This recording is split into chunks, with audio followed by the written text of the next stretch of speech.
இது மகிமை நேரம். கர்த்தராகிய இயேசு கிறிஸ்துவின் நாமத்தினாலே மகிமை நேரம் நிகழ்ச்சியின் மூலமாக மறுபடியும் உங்கள் யாவரையும் சந்திப்பதிலே நான் மகிழ்ச்சி அடைகிறேன். கர்த்தராகிய இயேசு கிறிஸ்து ஊழியத்தின் பாதையிலே இவ்வளவாய் தாங்கி வருகிற தயவுக்காக அவருக்கு மேன்மையை செலுத்துகிறேன், மகிமையை செலுத்துகிறேன். இந்த நாட்களிலும் நாம் சபையானது எப்படியாக காணப்பட வேண்டும் என்று இயேசு விரும்புகிறார் என்பதாக நாம் சிந்தித்து வருகிறோம். இயேசு கிறிஸ்துவானவர் இந்த உலகத்திலே மனிதனாக வந்து சுவிசேஷகத்தை பிரசங்கித்து அநேக ஆத்துமாக்களை தன்னுடைய பாதையிலே சேர்த்து கொண்டார். பல ஆத்துமாக்களை ரட்சித்து தன்னுடைய பாதையிலே சேர்த்து கொண்டார். இப்படியாக இயேசு கிறிஸ்துவானவர் தம்முடைய ஊழியத்தை இந்த உலகத்திலே நிறைவேற்றினார். சபையிலே ஊழியம் எப்படியாக காணப்பட வேண்டும் என்று இயேசு விரும்புகிறார் என்பதாக நாம் சிந்தித்து பார்க்க அழைக்கப்பட்டிருக்கிறோம். ஊழியர்கள் எப்படியாக காணப்பட வேண்டும் என்று இயேசு விரும்புகிறார் என்பதை நாம் இன்றைக்கும் சிந்தித்து பார்க்க அழைக்கப்பட்டிருக்கிறோம். அதற்கு ஆதாரமாக எடுத்துக்கொண்ட வேத வசனம் அப்போஸ்தலர் 6ஆம் அதிகாரம் 7ஆம் வசனம் 8ஆம் வசனம்.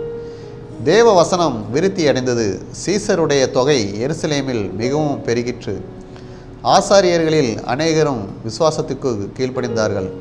சேவான் விசுவாசத்தினாலும் வல்லமையினாலும் நிறைந்தவனாய் ஜனங்களுக்குள்ளே பெரிய அற்புதங்களையும் அடையாளங்களையும் செய்தார் என்று பார்க்கிறோம். இயேசு கிறிஸ்துவினுடைய சுவிசேஷகத்தை அறிவிக்கும்படியாக, இயேசு கிறிஸ்துவினுடைய வார்த்தைகளை வேத வசனங்களை மக்களுக்கு அறிவிக்கும்படியாக சபையிலே ஏற்படுத்தப்பட்டிருக்கிற ஊழியர்கள் எப்படியாக காணப்பட வேண்டும் என்று இயேசு விரும்புகிறார் என்பதாக நாம் சிந்தித்து இன்று பார்க்க போகிறோம். வேத வசனம் பெருகிற்று, விருத்தி அடைந்தது என்று பார்க்கிறோம். தேவன் தம்முடைய வார்த்தையை விளம்பினார், அந்த வார்த்தை அனைவருக்கும் தெரிவிக்கப்படுகிறது. எனவே வேத வசனம், வேத வாக்கியங்கள் வளர்ந்து பெருகியிருக்கிறது. அதை அறிவிக்கும்படியான ஊழியர்கள் எழும்பி அந்த ஊழியங்கள் எப்படியாக கர்த்தருடைய வார்த்தையை தகுதியாய் பிரசங்கிக்கிறார்களா என்பதை நாம் சிந்தித்து பார்க்க வேண்டும். ஊழியர்களுடைய தொகை நாளுக்கு நாள் பெருக வேண்டும் என்றும் இயேசு கிறிஸ்து விரும்புகிறார். ஒவ்வொரும் மக்களுக்கு சுவிசேஷகத்தை பிரசங்கிக்கிறவர்களாக, ஊழியர்களாக எழும்ப வேண்டும் என்று இயேசு கிறிஸ்து விரும்புகிறார். அப்படியாக ஊழியர்கள் அநேகர் எழும்பும்போது அவர்கள் விசுவாசத்தோடு அந்த ஊழியங்களை செய்ய வேண்டும் என்று இயேசு கிறிஸ்து விரும்புகிறார். சபையிலே இருக்கிற ஊழியர்கள் விசுவாசத்தோடு இயேசு கிறிஸ்துவை பற்றிய விசுவாசத்திலே அதிகமாய் நிலைத்திருந்து வைராக்கியமாய் தங்களுடைய ஊழியத்தை அறிந்தவர்களாக அந்த ஊழியத்தை நிறைவேற்ற வேண்டும் என்று விரும்புகிறார். அப்படியாக விசுவாசத்தை காத்து கொள்ளும்போது எப்படியாக சேவான் தேவனுடைய வல்லமையினால் அற்புதங்களையும் அடையாளங்களையும் சபையிலே மக்கள் மத்தியிலே செய்தானோ, அதே போல சபையிலையும் அநேக அற்புதங்களையும் அடையாளங்களையும் அந்த ஊழியர்கள் செய்து முடிக்க முடியும். இயேசு கிறிஸ்து பெரிய காரியங்களிலே சபையிலே செய்வார். எனவே ஊழியர்களின் பங்கு சபையிலே பெரிய ஒரு பங்காக இருக்கிறது என்பதை சிந்தித்து பார்க்க வேண்டும். இயேசு கிறிஸ்து தம்முடைய ஊழியத்தை செய்யும்படியாக நியமிக்கப்பட்ட ஊழியர்கள் சபையிலே எப்படியாக காணப்பட வேண்டும் என்பதையும் நாம் சிந்தித்து பார்க்க அழைக்கப்பட்டிருக்கிறோம். முதலாவது, ஊழியர்கள் இயேசுனுடைய வசனத்தை உண்மையாய் மக்களுக்கு போதிப்பவர்களாக காணப்பட வேண்டும் என்று இயேசு விரும்புகிறார். அப்போஸ்தலர் 20ஆம் அதிகாரம் 26 மற்றும் 27ஆம் வசனத்திலே பார்க்கும்போது, தேவனுடைய ஆலோசனையில் ஒன்றையும் நான் மறைத்து வைக்காமல் எல்லாவற்றையும் உங்களுக்கு அறிவித்தபடியினாலே எல்லாருடைய இரத்த பலிக்கும் நீங்கி நான் சுத்தமாய் இருக்கிறேன் என்பதற்கு உங்களை இன்றைய தினம் சாட்சிகளாக வைக்கிறேன் என்று சொல்லுகிறார். இயேசு கிறிஸ்து அருளிய வேத வசனங்களை தகுதியாய் உண்மையாய் பிரசங்கிக்கிறவர்களாக ஊழியர்கள் காணப்பட வேண்டும்.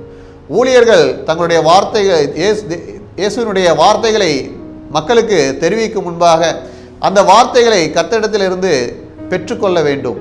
காத்திருந்து அதற்கான விளக்கத்தை பெற்றுக்கொண்டு அந்த வசனங்களை தகுதியாக பிரசங்கிக்க வேண்டும்.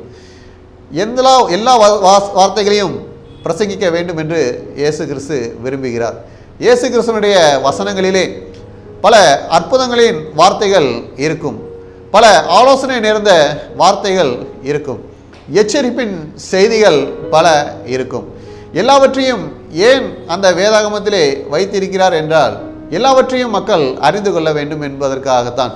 ஒருவேளை ஒருவர் பாவம் செய்து தன்னுடைய ஆத்மாவை கெடுத்துக் கொள்கிறார் என்றால் அவருக்கு எச்சரிப்பின் செய்தி அவருக்கு ஆறுதலாக இருக்கும். அவர் தன்னுடைய வாழ்க்கையை திருத்திக் கொள்ள முடியும்.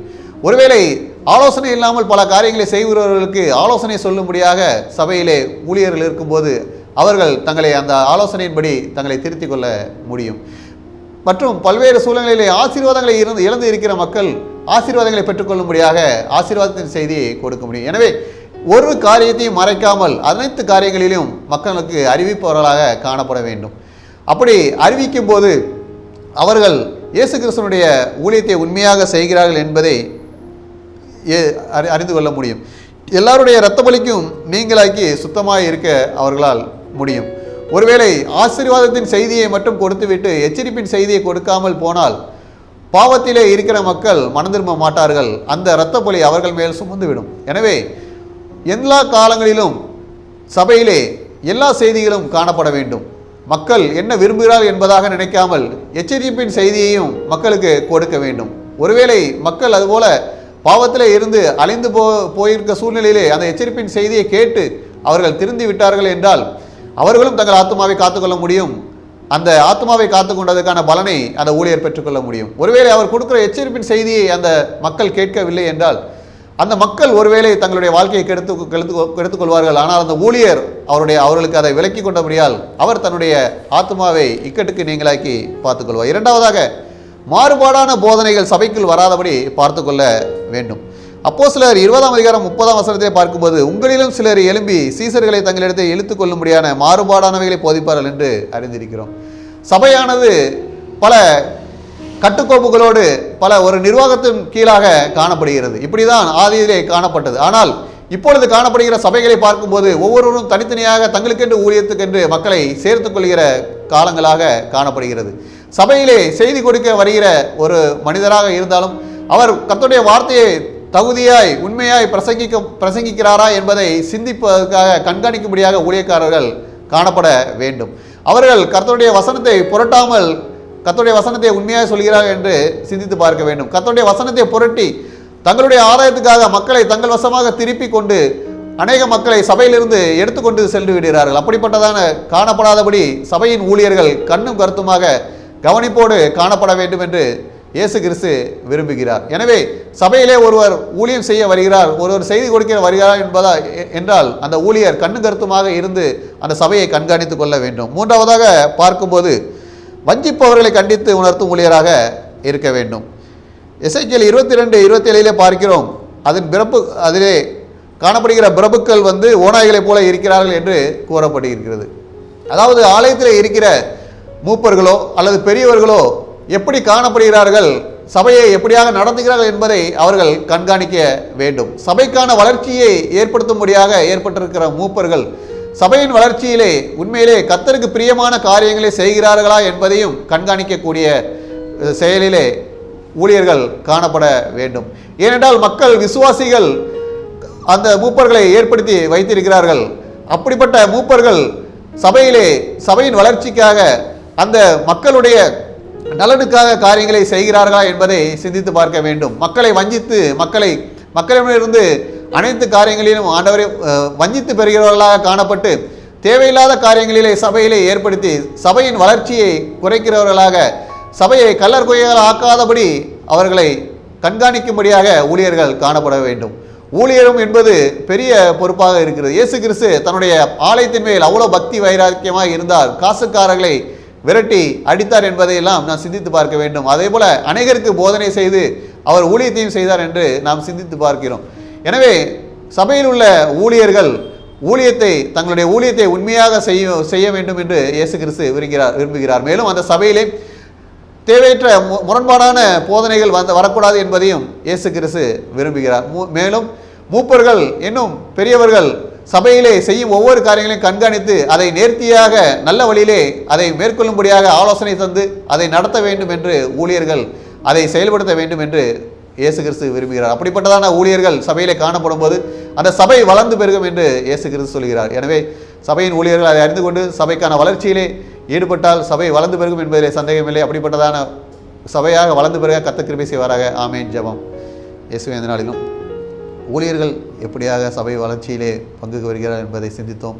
அப்படியாக ஊழியர்கள் தங்களுடைய பணியை அறிந்து உண்மையாக இருந்து உமக்கு ஊழியம் செய்து சபையை வளர்ச்சி பாதையிலே கொண்டு செல்ல வேண்டுமா? இயேசு கிறிஸ்து மூலம் ஜெபிக்கிறோம் நல்ல பிதாவே. ஆமென்.